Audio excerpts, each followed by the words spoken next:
In 1984, Elisabeth Fritzl, then 18, was taken by her father, Josef Fritzl, to a hidden soundproof cellar beneath their family home in Amstetten, Austria.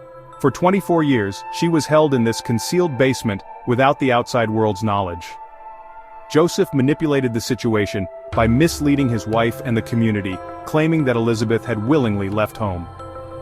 During her captivity, Elisabeth bore 7 children, 3 of whom lived with her in confinement, while the others were brought up by Joseph and his wife upstairs, under the pretense that they were foundlings left by Elisabeth. The situation came to light in 2008, when one of the children, who had never seen a doctor, became critically ill, and Joseph consented to hospital treatment. The medical staff's suspicions prompted a police investigation, which eventually led to the discovery of Elisabeth and her children in the cellar. Josef Fritzl was arrested and charged with multiple offenses, including deprivation of liberty and grievous assault. In 2009, he was sentenced to life imprisonment. Elisabeth and her children were given new identities and have since been under state care, receiving support to help them rebuild their lives after the traumatic ordeal. But then it gets darker. Christopher Gregor, 31, is on trial for first-degree murder in the death of 6-year-old Corey Micciolo. Corey had awoken with slurred speech, nausea, and breathing problems.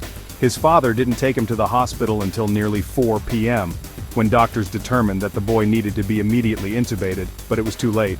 Corey was pronounced dead at 5:02 p.m.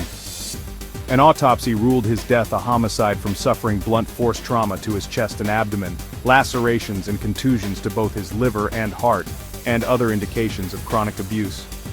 Just over a week before Corey died, his father had forced him to run on a treadmill at a local gym. Video shows him turning up the speed until the boy was sent sprawling to the ground. Gregor then picked his son back up and set him back on the machine until he fell again several more times. Days later, Corey's mother noticed the injuries and reported the incident to the New Jersey Division of Child Protection and Permanency. The boy was also taken to a hospital on April 1st, the day before he died. During the April 1st visit, Corey allegedly told doctors his father had forced him to run on the treadmill because he was too fat. He was released and sent home with his dad.